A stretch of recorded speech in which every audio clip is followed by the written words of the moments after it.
So, and then my second play is Real Women Have Curves, which I wrote after I worked in a sewing factory with my mother and my sister and a bunch of women. And to me, I wrote it because I was undocumented. And once I got my green card, I said, I don't ever want to be a shadow anymore. I want to own my humanity. And I want to write about these amazing women in a sewing factory and the fact that women are powerful when they work together.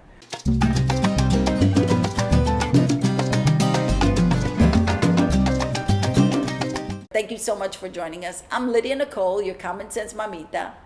If you haven't already done so, please go to my YouTube channel and subscribe to Common Sense Mamita. Today we are bringing you the second part to our interview with the amazing Renaissance woman, Josefina Lopez. I want to start with your beginnings. Mm-hmm. You were born in the world as a force. And I want to talk about you coming here from Mexico. So my parents came to this country. My dad came as a bracero, right? And so he worked in the fields, and then eventually he decided to stay, and then he brought over my mother. So tell people who don't know what a bracero is. So a farm worker, someone, it means brazos, it means arms. I'll give you a little history. Yeah, during World War II, when the men were off to war, there was a lack of men, and that's why women went into the warehouses and they worked, but they also brought hundreds and thousands of Mexican men to work the field so that they wouldn't rot, so that the economy could prosper. So my father was one of those men. Wow. And so a lot of Mexican Americans that are here because of the Bracero program. So my parents brought me to this country when I was 5 years old, and I was undocumented for 13 years old. I grew up in Boyle Heights. I didn't know I was undocumented until I was about 12, 13. And I found out because, like my sister wanted to go to college and she couldn't go because she was undocumented. And I was like, that means I can't go either, And so it was very traumatic and painful. And I tell people, look, I was a dreamer before it was cool to be a dreamer, okay? I want credit for that, right? Because people say, oh, I'm a dreamer. And I go, that's wonderful. But, girl, like, I've been dreaming of going to college and everything. Thank God, though, that I got amnesty. That amnesty passed, and at 18 years old, I became a legal resident, and then I became a U.S. citizen. Bravo. And that's how I was able to go to college. And, I feel like, damn, like, why is my life so tough, And then I go, well, you know what? I had a father who was very machista. He will admit it, And I tell people, look, if I didn't have so many obstacles growing up, I probably would have given up a long time ago working in Hollywood. To me, like people telling me no from the very beginning was what prepared me to say, oh, okay, you're going to be an obstacle? Well, wait, I'm going to come back in a way that you're not going to see me. And maybe being undocumented also prepared me, because to me, it's kind of like, all right, I'm not going to go through the front door. I'm going to find another way in. So I found another way in as a writer, as a producer, as an artistic director, I tell people, look, sometimes the problem is not the problem. You think that someone saying no or not letting you in is the problem. In reality, you are bigger than what you think you are. So for me, it forced me to say, well, you can't be an actor because as an actress, you're going to be cast as, especially when you're a full figure, like Real Women Have Curves woman, you're only going to be cast as the mamacita or the comadre or the maid. And it was me like saying, wait a minute, then I guess I'll have to write my own roles. And then when no one will produce my plays, and I'd be like, well, I guess I'm going to have to produce my own plays. And then when I couldn't get a theater to do my work, I was like, well, I guess I'm going to have to own my own theater and be an artistic director. And then like when Real Women Have Curves, the movie got made, I thought, oh my God, it's going to be easy from now on. And now I'm like, oh my God, don't tell me I'm going to have to learn to produce movies. And I did. So I produced a movie. And I'm like, oh my God, don't tell me I have to learn to be a distributor, which I'm still learning. But part of me is going, wait a minute, I should just own my own studio, because that's what's next. And to me, I go, wow, I went from thinking I was this insignificant and small, invisible, to now thinking, wait a minute, the problem isn't the problem. The problem is that you should be running a studio. Because if all these executives don't get it, and there's all this money to be made, because Latinos are like, we disproportionately go more to the movie theaters and we take all our kids. Right. Then there's money to be made that no one's accessing yet or is getting it. So then I went like, okay, you're bigger than what you think you are. You're more powerful than what you think you are, Josefina. Yes. And that's, my lesson here. Yes. And that was your gym growing up. It fortified you. It strengthened you. It's like, I think everybody should have a slightly difficult childhood. Mm-hmm. Because it forces you to fight your way through. No one is giving you anything. You're not entitled. You're like, no, wait a minute, I'm taking that. It anchors you in exactly. I grew up with absolutely no entitlement, and that's like I'm so appreciative of everything I have. Amen. I'm so grateful, and I think that's also why the universe helps me out. Yes, God has your back. Yeah, I do. And you know that. Yeah, so I do. That's what gets you open doors, you know, favor. Well, part of it is because when I walk in the door, there's a lot of people behind me. And there's a lot of people with me. It's not like, oh my God, it's all for me. It's more like, no, God, give me the courage, give me the strength, give me the creativity or the genius, whatever you need to give me. Because when I go in, everyone's coming in with me. I've been in this business, you and I have been in this business long enough to know that there are people who say, oh yeah, I'll help you and this and that. And oh, we're Latinos, right? And you really believe them because that's who you are. Like right? a rug. Yeah, and then when the moment comes, they don't know you. Or they act like they don't know. And you go, oh my God, I'm having a Hollywood moment where you're totally pretending like we didn't have this conversation, like you said you were going to help me. And I've had that so many times that I go, oh my God. That's why I think when people say, oh my God, Josefina, I want to be a writer, will you help me? And I go, yes, here's your first deadline, come here. And then people are too scared because they're thinking, oh my God, she really believed me. And I say, yeah, if you tell me you want to be a writer, I believe you. I'm going to give you the work. But if you're not a writer, you're going to run away really quickly.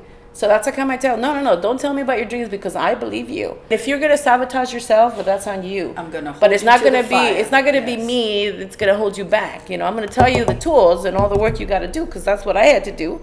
I will help you, but you got to put in the work and show me you really are a writer. You came to Los Angeles when you were 5 with your family, and then you started going to school. What was the catalyst that got you to write? I got admitted to the Los Angeles County High School for the Arts. I loved it there, and I had a wonderful theater teacher. Back up. Yes. Back up. How did you even know about that school? Well, I was studying drama at Roosevelt High School. Oh, okay. In in Boyle Heights. And I swear to you, I really feel like God hears my prayers because I saw the movie Fame, and I swear to you, I went, God, please let there be a school like that because I'm going to high school and I really want to, And I swear to you, within a month, someone showed up to my drama class and says, we're opening a high school for the arts, just like Fame, at Cal State LA. And I was like, oh my God, this is a sign, right? And so you had to audition with a monologue, but I hadn't really studied theater that much. It was like my first month in theater. And so I went, God, I really need a monologue that I can do. And I was like, I don't know that many plays. So I said, you know what? I'm going to write my own monologue. I'm going to really write because you have to do a funny one and a dramatic one. So I said, I'm going to create 2 great. And so I wrote them. And so I auditioned, and they were blown away that I could write. They're like, you wrote them? I said, yeah. So I was allowed in, and I was like, oh my God, I feel like such a fraud because I don't have a theater background. I don't know anything.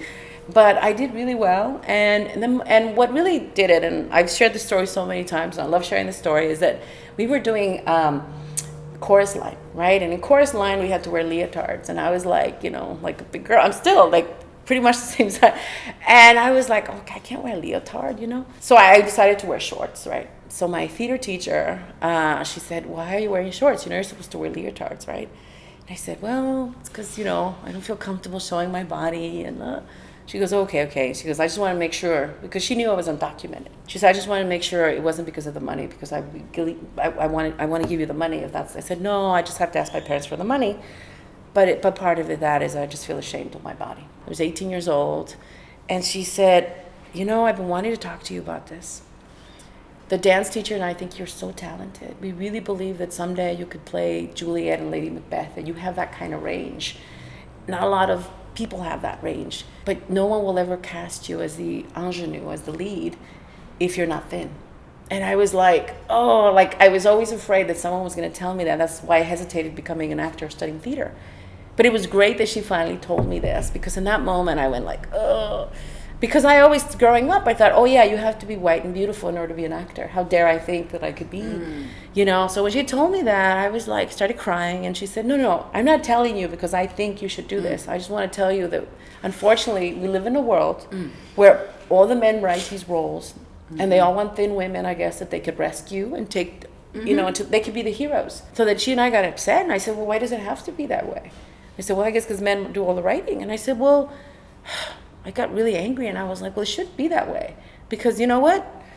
Real women get laid, Real women have kids. Real women have all kinds of things, And we even have more orgasms than thin women, I found out. Anyway, so so then that's that started me. So, because I was like, okay, all right, I'll lose weight. And I tried losing weight for a month. And there was a part of me, my voice, my higher self, or God said, well, you'll lose weight, but then they're going to ask you to change your name because your name is Maria Josefina Lopez. It doesn't get more Mexican than that. So then I was like, that's right. They're going to ask me to change my name. Then they're going to ask me to change my hair color. Then they're going to ask me to give up being Mexican so that I can fit in. And I'm basically going to give up me to be an actor. And if I give up all of me, then what do I have left? As an actor, all you have is yourself. So there was a wisdom within me that said, no, you should not change, society should change. There's something wrong where the men only want the women because it's a reality that's not real. And then that's when I took up writing, because I said, okay, well, maybe I won't get to play the lead, but I want someone else to play the lead. And so to me, seeing Real Women Have Curves on the big screen and seeing America Ferrera living this dream that I created made me go, here we go. And you gave her start. That's right. That to me makes me her life. And and this play has been done. It's had over 100 productions throughout colleges and high schools, and it really, for a lot of Latinas, is their first acting role. And to me, it makes me so happy. And I tell people, look, I wrote this play when I was 19. Right? There's no way I wrote it. Something used me to tell this amazing story about the value of women, of the sacredness of femininity, because I didn't know these things, because I still am discovering this amazing story as all these women who played all these roles, they go, oh my God, I learned this about me. And I was like, I didn't know that. I was like, so I feel that I'm a channel, a vessel, that God or the divine says, no, we need to bring in the sacred feminine. We need to show women that they're powerful. We're using you to tell these stories. So I really feel, that's the kind of when people compliment me and I go, thank you, but I really feel like I'm just here as a secretary. Yes, but you are obedient to the voice. Everybody's not obedient to the voice. That's right. The Bible says, if you are about my business, I will be about your business.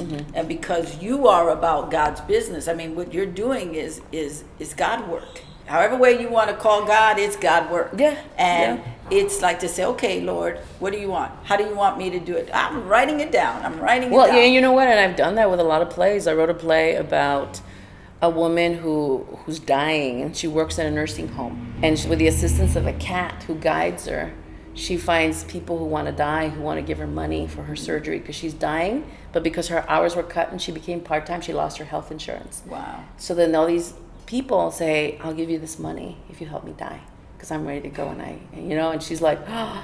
But this cat guides her to the people. And it was a very hard play to present because a lot of people didn't want to have the conversation about death and dying, right?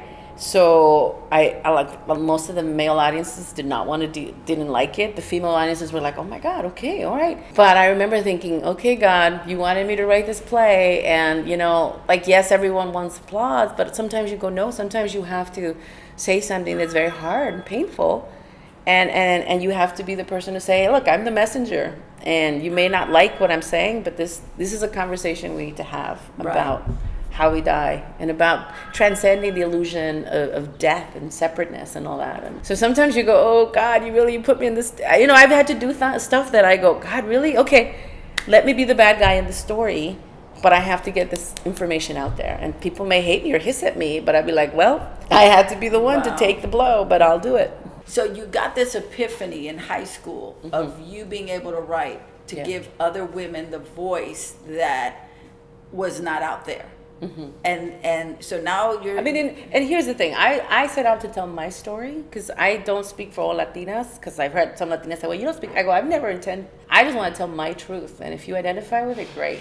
So for me, it was more like, no. I want to tell the truth about women. And so I told, my first play was Simply Maria, the American Dream, which is about my experience and the culture shock of being Mexican and growing up in the U.S. and parents disagreeing with your beliefs and thoughts. And that got published early. That got produced early. When I was 18 years old. Wow. At the California Young Playwrights Project. And then it became a PBS special, right? Wow. So, and then my second play is Real Women Have Curves, which I wrote after I worked in a sewing factory with my mother and my sister and a bunch of women. And to me, I wrote it because I was undocumented, and once I got my green card, I said, I don't ever want to be a shadow anymore. I want to own my humanity, and I want to write about these amazing women in a sewing factory and the fact that women are powerful when they work together. Okay, so Real Women Have Curves. You were young when you did that. That's right. I was 19 when I started writing. Well, 18, and at 21 is really when I had a really good draft, Who took you to HBO?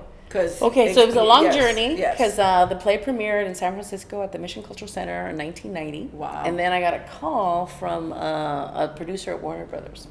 So they were interested in making it into a movie. But flash forward 11 years later, I worked with George Levu, who's my co-writer and producer on Real Women Have Curves, and he's the one who shopped it around for 2 years to different places, and eventually went to HBO, and HBO said yes. And I tell people, it's because there was a female producer who could say yes. Women's stories matter, mother-daughter stories matter. And that's why I got made, because there was someone Was that there. Effie Brown or was that? Well, it was Effie Brown. It was Maud Nadler, who's the Okay. executive, and then she hired Effie Brown. Yeah. So so it wasn't like right away, because I was 21 and I was already a member of the Writers Guild, and I had a contract with Warner Brothers, and I was really confused and lost because I didn't know how anything worked. And it was my first job adapting a play to screenplay, which I've learned a lot since then. How did you connect with John Mercedes? So we know each other through John Mercedes. That's right. I met him at Luis Valdez's 50th birthday party. Wow. And that's how we connected, because I had just gotten a deal with Warner Brothers and I needed an agent. So I asked Luis, you recommend me to your agent? And he goes, sure. And then, and then John Mercedes was like, wait a minute, you're like 21 years old, they're producing your plays at Teatro Campesino, and you have a deal at Warner Brothers? Okay, we got to work together. Yeah. And John, the amazing thing about John was that he was Charlene Tilton's He discovered her at a manager. t-shirt shop and turned her career in a year, put her on Dallas. So he's like one of those, amazing managers. Yeah, and he was crazy, but he had an eye. He was crazy like a fox. Yes, he was. But he had such an eye for talent, and he had such an eye for, he could see what needed to be done. And so that's how I met you, through John, because John would come to the Comedy Store and he goes, you're really good, but you work too hard. You got to learn to work smarter, not harder. And I said, well, what does that mean, John? He says, just work smarter. I said, I don't know what that means. And so then he started bringing you to the clubs, because when I would go to clubs, we were scouting talent to try to sell shows. Yes. At the time, everybody was looking for the big brown Latino comedian. And so we were like, who's that? And try to create a show around them, I just remember how diligent you were. First of all, that was a man business, to be in the clubs at night, and it's a little unsavory. And I remember I had a talk with you because I actually wanted to be a stand-up comedian. You set me straight and you said, girl, your material is too sexy. She goes, you can do your material, but men are going to follow you to the parking lot. That's right. And then now I tell people, look, I still want to be a stand-up comedian, and now I want someone to follow me to the parking lot. Now I'll be like, come on to the parking lot, I'm right there. But now I scare the hell out of it. Yeah. When you're young, you're like, now you're like, 2 kids and like 3 husbands. Vente pa' acá. Now they run from me. You gotta have, no, but it was real. It was gotta real. have balls of steel. And back then, now it's so much better, I think, for women. So many. It's gotten better because now we can talk about it. Right. But it is so much better. It's better in that when we started, first of all, we didn't have access to cameras. We didn't have the money to have access to cameras. We didn't have the technology, and now there is no excuse to do your stuff. We have to do our own, create our own, and I think because I was mentored by him so young. And I saw how he, one of the tricks he did was he would always sell the sizzle without the meat. That's right. And then I was able to see, like, a lot of mediocre people get ahead with just the sizzle. Eventually catches up to them, but you can get away. Yeah, no, believe me, I've observed, and he and I would observe, and so I learned so many lessons. But he was really the one who put it in my head that don't wait for the opportunity, go create it. And this is how it's so easy to create it. You declare it. In one of the press releases, he said that I was the most produced Latina playwright in the country, which I was like horrified, because I was like, I don't think I am. Like I was only like 23 or something like that. And he goes, no, we declare it. Watch it become the truth. So now you write and you get to produce Real Women Have Curves. Well, I was the co-writer. I can't say I'm the producer. I produced 2 other features. George Levu. George Levu came in with you and helped you to. We adapted the screenplay. The play to the screenplay. Yeah. Okay. This is like my 3rd attempt at adapting it, because I had done several attempts. Okay. And so we had to open it up. We had to take it out of the factory and really like explore other ways of telling the story. And you did a beautiful job with it, because sometimes plays that are adapted, they look like the play, Which again, there's all kinds of presenting things. Just depends on you, because but it was beautiful. It was very cinematic. It was lovely. It was anyway, Yeah, we had a great go team. on and, Thank you. And praise you for that. So now you got a taste of success in a global way, mainstream. That's right, because it won Sundance. It won the Audience Award. Yeah, it went from Latino to mainstream. Yeah. People say, when did you know it was a hit? And I said, when I was in the audience at the premiere, and it was the men that were crying. They were like, I was like, there's a guy making all kinds of weird noises. And I was like, oh, that's how men cry.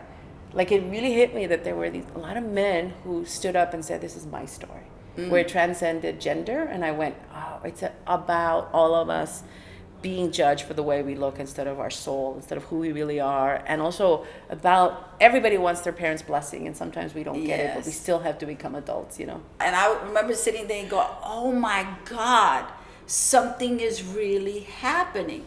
You know, because I came from Stand and Deliver, and we were waiting for that Latino movement. Decade of the Latino. That we've been promised this is the year of the Latinos. This is the year of the Latinos. Yeah. But to sit in that room and in that theater and see people of all colors come in the theater. It wasn't just a Latino audience. It was all kinds of people. That was the beauty for me, to see, wow, look at this. You have this incredible success for a minute. Right? For a minute, you have it. And then what happened? You know, I got like another movie from HBO about the murders in Juarez, and they said they were going to make it. Nothing happened, but I didn't get many offers after that. You would think that, oh wow, like I wrote something. You know, when people talk, oh, we want authentic stories and women's stories, I'm like, where? I've been here, like telling authentic women's stories. I go, oh, white women's stories, right? And that's how come, like, people say, oh, so what do you think of Lady Bird, you know? And I go, okay, I guess they want authentic white women's stories, you know? Yeah, no, I know. When people say that, I just smirk and I go, okay, yeah, right. You know, I've been trying to do this for 30 years and you want this now? So there's a quote that you said in your TED Talk, which people should watch if they haven't seen it, which I think is amazing. You took your pain and you put it on the page. That's right. I love that. I tell people, look, I started to write because my parents wouldn't take me to a therapist. I'm empathic. What that means is that I feel other people's feelings. And now what I know as an adult woman who's a healer is that I not only feel people's feelings, I pull negative feelings out of you. And I absorb them, I clean them up, and I send back your energy. And that took a toll on me because I didn't understand that's what I was here to do.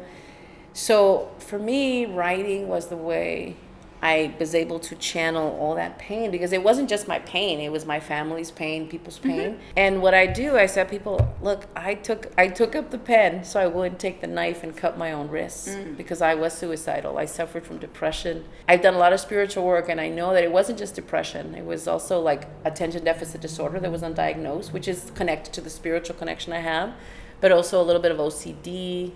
And so I had a bunch of things that I just had to struggle on my own. And so for me, putting it on the page made things real.